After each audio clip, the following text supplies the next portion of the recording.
Imagine communities, popular culture, and socialist Cuba in Fresas y Chocolate.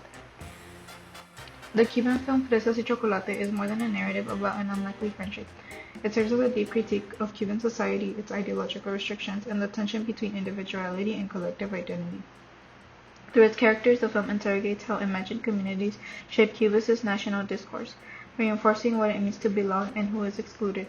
The film's protagonists, David, Nancy, and Diego, embody different aspects of Cuban identity. David represents the revolutionary ideal, Nancy embodies popular culture, and Diego serves as a subversive figure who can challenge Cuba's socialist framework.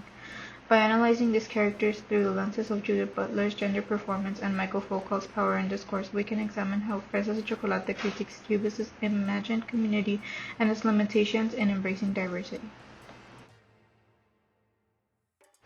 David begins as an archetype of Cuba's revolutionary ideals, loyal, ideologically pure, and deeply committed to socialist doctrine. He embodies the imagined community of revolutionaries, a collective national identity built on political unity, anti-imperialism, and devotion of revolutionary principles. The idea of an imagined community as theorized by Benedict Anderson suggests that national identity is constructed through shared beliefs and narratives. For David, this belief is reinforced through state, discourse, education, and social expectations. The advantages of such community are evident. Ideological solidarity provides cohesion and a sense of purpose. However, David's initial rejection of Diego underscores the rigidity of this structure. By excluding intellectuals and queer individuals, the imagined community limits individual expression and enforces strict boundaries on identity. His gradual transformation through the film shaped his friendship with Diego, illustrates that ideological communities are not static. They can evolve, adapt, and expand, proving that national belonging should not be a fixed identity but a fluid concept that accommodates diversity.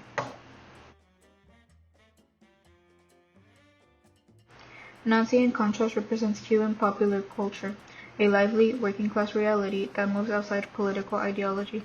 She embodies the vibrancy of Cuban identity through her sensuality, emotional expressiveness, and deep-rooted connection to the everyday life.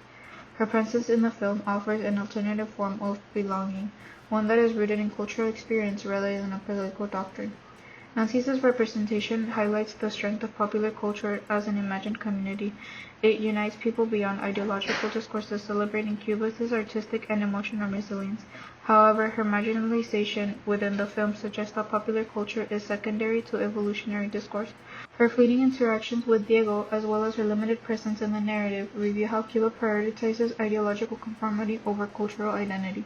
While popular culture provides unity, it lacks the authority to shape official national narratives, which remain under political control. Diego, the most complex figure in the film, exists on the margin of Cuba's imagined community. His intellectualism and queer identity place him outside the dominant discourse, marking him as a political outsider. To understand his role in Cuba's socialist framework, we can examine him through Judith Butler's gender performance and Michael Foucault's power in discourse.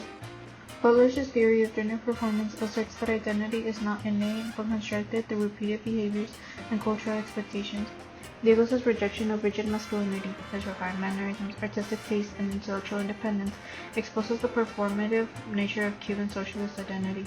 He disrupts the state-sanctioned idea of masculinity, revealing that identity within revolutionary Cuba is not natural but enforced.